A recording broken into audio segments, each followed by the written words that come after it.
First up, what does the exam really mean when it says operational excellence? Well, when you boil it all down, it's about building systems that you can see into, that's the observable part, and that can run themselves, that's the automatable part. We're talking about systems that don't just work, but work efficiently and can bounce back when things go wrong. So this is the definition you really want to lock in. Operational excellence, it all hangs on two main things: automating as much as possible to cut down on mistakes, and having great observability so you actually know what your system is doing at any given moment. Let's break that down into two concepts you'll definitely see on the test. First, automation through something called infrastructure as code, or IAC. This just means you're defining all your infrastructure in code files instead of clicking around in the console. The PC exam is going to test you on this because it's a core strategy for reliability. And second, you've got to integrate monitoring from the very beginning. You don't just deploy an app, you deploy it with all the logging and monitoring baked right in. That way, your system is observable from day one. You know, that whole idea of monitoring by default is the perfect lead-in to our next big topic, cloud observability. This is all about the how. How does Google Cloud actually give you the tools to see what's happening deep inside your applications? Okay, so on the exam, they're going to want to see that you can connect the dots between the abstract concept of observability and how it's actually done in Google Cloud.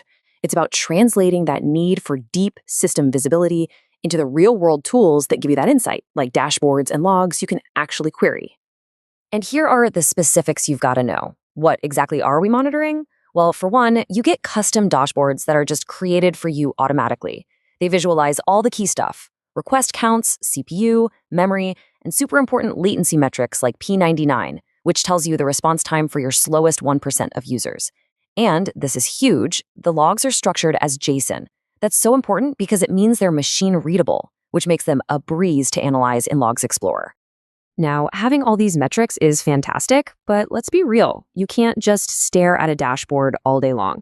And that brings us to our third topic, proactive alerting. The whole goal here is to get a notification about a potential problem before your users even notice something is wrong. Now pay attention here, because this is the kind of detail the exam just loves to test, the little differences between platforms.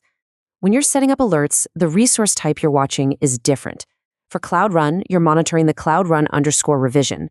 But for GKE, you're looking at the K8s_ container. You absolutely need to know this distinction for those tricky scenario-based questions. So what's the technology that lets you create these super precise alert conditions? It's MQL, which stands for Monitoring Query Language. Now, you don't need to be an MQL expert for the exam, but just knowing that it's the tool in the toolbox for creating these sophisticated alerting policies, well, that shows a much deeper level of architectural understanding. All right, last but not least, let's talk about how we get new code into production without, setting everything on fire. This is all about release management and what we call limiting the blast radius, which is just a cool way of saying you want to minimize the potential damage if a bad deployment gets out. The key service you really need to know here is Cloud Deploy. Think of it as the air traffic controller for your releases. It takes your container, which is your packaged up code, and it orchestrates its journey through a pipeline, from dev to staging and finally to production. This whole process creates a repeatable, safe path for your code to follow. And here it is, another one of those crucial platform comparisons for the exam. How do you do a canary release? Well, on Cloud Run, it's super simple. It has native traffic splitting built right in. But on GKE, it's a bit more of an orchestrated dance, managed by Cloud Deploy. Knowing this difference, native versus orchestrated, is pure gold for the exam. Okay, so let's recap the absolute must-knows.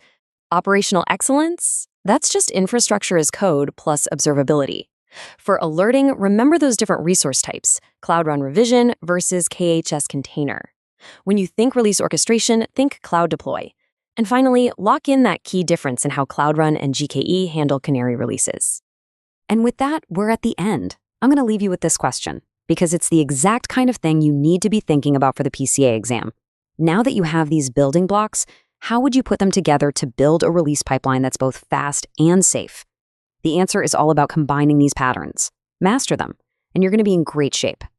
Thanks for joining this explainer, and good luck with your studies.